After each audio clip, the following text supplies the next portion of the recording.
Tudo começou com uma mensagem entalhada no tronco de um carvalho velho. Não olhe para ele. Era uma trilha esquecida nos fundos da propriedade dos meus avós, no interior do Paraná. Eu só voltei lá porque meu avô havia desaparecido, dias antes deixando apenas o portão aberto e seu chapéu na varanda. A polícia local, mas desistiu após 3 dias. Diziam que ele poderia ter se perdido na mata, mas minha avó sabia. Ela tremia sempre que o vento balançava as árvores. À noite, ele levou teu avô, ela sussurrava. A princípio, consegui que fosse só o luto. Até eu encontrar o caderno escondido sob as tábuas do bloco do quarto dele. Páginas rasgadas, rabiscos de olhos, árvores retorcidas e uma figura alta, magra, sem rosto. Homem esbelto. Até então, eu descobri que era apenas uma lenda da internet, mas havia coordenadas escritas ao lado da figura. Seguimos as coordenadas. Eram 3 quilômetros de mata adentro, onde a vegetação parecia mais densa, sufocante. Nenhum som de pássaros, nenhum vento. A trilha parecia me observar. Senti os olhos dela. A cada passo, uma voz distante. Ele vê. Um frio na espinha me acompanhava. Encontrei pedras empilhadas em espiral como um altar rudimentar.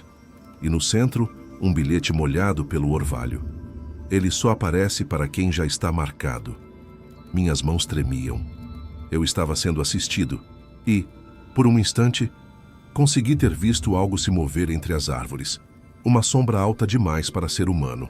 A noite caiu rápido, como se o céu quisesse se esconder daquilo que se aproximava. Acenda minha lanterna. A névoa começou a se formar. No meio da escuridão, gritos. Não eram humanos, eram distorcidos, como vozes gravadas de trás para frente. Um som de algo arranhando troncos me cercava. Corri sem olhar para trás, mas a floresta parecia não acabar nunca. Meus passos afundaram na terra úmida e fofa, como se algo tivesse revirado recentemente. Quando finalmente tropecei e caí, vi pegadas. Não eram de botas, mas de algo com dedos longos demais. Estava fresco. Me escondi numa cabana antiga, feita de tábuas podres e enferrujadas. Ela não constava em nenhum mapa, como se não existisse. Lá dentro, o ar era pesado e havia um cheiro de mofo misturado com algo morto. As paredes estavam cobertas de desenhos infantis, árvores, sombras, olhos. Em um canto, uma cadeira amarrada com correias. No chão, uma fita cassete e um gravador. Apertei o play. A voz que saiu era do meu avô. Se você achou isso, ele já está aí. A gravação terminou com um barulho alto, um grito abafado e silêncio. Fiquei em silêncio por horas, até que ouvi passos do lado de fora. Lentos, rítmicos. A maçaneta girou, mas ninguém entrou. Apenas o som da floresta parou. Me aproximei da fresta da janela. Lá estava ele, alto como um poste, braços longos, como galhos, sem rosto. Ele apenas olhou, ou parecia olhar. Não havia olhos, mas eu senti o peso do seu olhar. Fiquei imóvel. Quando pisquei, ele havia desaparecido. Saí correndo da cabana, mas o mundo lá fora havia mudado. A floresta não era mais a mesma. Árvores com troncos tortos como se tentassem fugir de algo. Achei outro caderno preso com arame em uma árvore.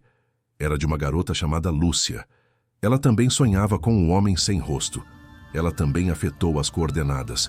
Suas últimas páginas foram escritas com desespero. Não sonhe. Ele entra nos sonhos. Ele está em mim. A caligrafia mudou bruscamente, como se não fosse mais ela a escrever. Comecei a perceber um padrão. Ele marcava pessoas com traumas. Medo era o elo. Quando se lembravam dele, quando desenhavam, escreviam, era o início do fim.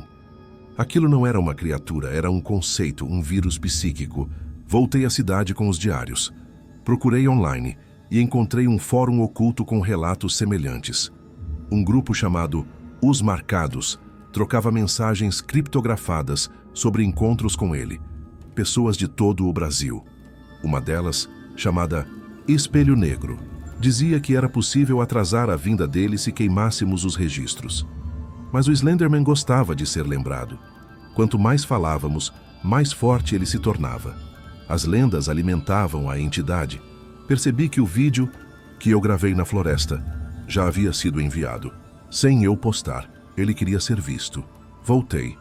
Levei comigo todos os cadernos, fitas e registros. A ideia era queimar tudo no altar de pedras. Mas a floresta parecia estar esperando por mim. Caminhei por horas e percebi que o tempo lá dentro era diferente. O céu nunca clareava. A neblina agora vinha de dentro do chão. Quando cheguei ao altar já havia marcas no solo, como se algo enorme tivesse rastejado em círculo. Acenda o fogo. Um grito ecoou, não de um homem, mas de muitos ao mesmo tempo. Então, silêncio. Pensei que eu tivesse acabado, mas ele ainda estava lá. Dias depois acordei com proteção no peito. Não me lembrei de ter me ferido. Ao olhar no espelho percebi. Era o símbolo que aparecia nos cadernos. Um círculo com um X no meio. A marca dele. Entendo então que não se trata de escapar.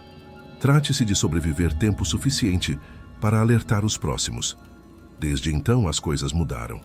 As luzes apagam sozinhas. Recebo ligações sem número. Às vezes ouço vozes vindas de dentro das paredes. Mas o pior são os sonhos, porque lá ele fala. E cada vez que o sonho termina, acordo mais perto da floresta. Se você assistiu até aqui, já está marcado. Sinto muito. O Slenderman não precisa estar perto fisicamente. Basta lembrar. Basta imaginar. Agora, ele está ao seu redor. Talvez atrás da porta. Talvez aquela sombra no canto do quarto que você sempre achou normal. O que quer que você faça, não compartilhe isso, não espalhe. Porque ele quer isso. E quanto mais pessoas souberem, mais ele poderá entrar. Eu tentei impedir. Tentei queimar tudo. Mas ele está em mim. E agora está em você também. Boa sorte.